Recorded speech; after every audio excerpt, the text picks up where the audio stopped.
UK youth mobility visa second ballot ఈ రోజు 22 July 1:30 PM నుంచి అయితే స్టార్ట్ అవబోతుంది. అండ్ ఎండ్ డేట్ వచ్చేసరికి 24 1:30 PM సేమ్ టైం వచ్చేసి ఎండ్ అయితే అవుతుంది.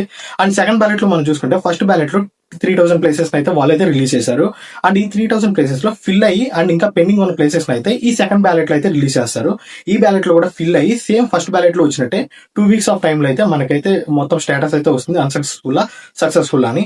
అండ్ కంప్లీట్ గా చూసుకుంటే మనకి సెకండ్ బ్యాలెట్ లో కూడా 2 years వీసా అయితే వస్తుంది. కంప్లీట్ గా మనం అయితే ఫ్రీగా వెళ్ళి అయితే అక్కడ అయితే వర్క్ చేసుకోవచ్చు యూకేలో. అండ్ కంప్లీట్లీ ఇది కూడా ఫ్రీ ఆఫ్ కాస్ట్. అండ్ చూసుకుంటే డాక్యుమెంట్స్ వచ్చేసరికి original passport and passport size photo and updated phone number and email ID. So it's completely ఫ్రీగా యూటిలైజ్ అయితే చేసుకోండి. అండ్ మేము చూసుకోండి ఎవరైతే స్టూడెంట్ వీసాకి అప్లై చేస్తున్నారో వాళ్ళైతే యూత్ మొబిలిటీ వీసాకి అయితే అప్లై చేయదు గాయస్. అండ్ నెక్స్ట్ ఇయర్ లో కానీ లేకపోతే ఈ టెక్ లో ఎవరైతే అప్లై చేస్తున్నారో స్టూడెంట్ వీసాకి వాళ్ళైతే యూత్ మొబిలిటీ వీసాకి అయితే అప్లై చేయదు. కొంచెం మీ వీసాకి అయితే ప్రాబ్లం అయితే అవుతుంది. అండ్ చూసుకుంటే యూత్ మొబిలిటీ వీసా ఎలా అప్లై చేయాలి అండ్ క్లియర్ ఇన్ఫర్మేషన్ కోసం అయితే లాంగ్ వీడియో అయితే ఇంకో 1 hour or 2 hours లో పెడతాను, అదైతే చూడండి. అండ్ వెబ్సైట్ లింక్ వచ్చేసరికి డిస్క్రిప్షన్ లో పెడతాను. ఇన్స్ట్రక్షన్ చదివి ఆ లింక్ లో అయితే మొత్తం మీకు youth mobility visa second ballot కి అయితే అప్లై చేసుకోండి.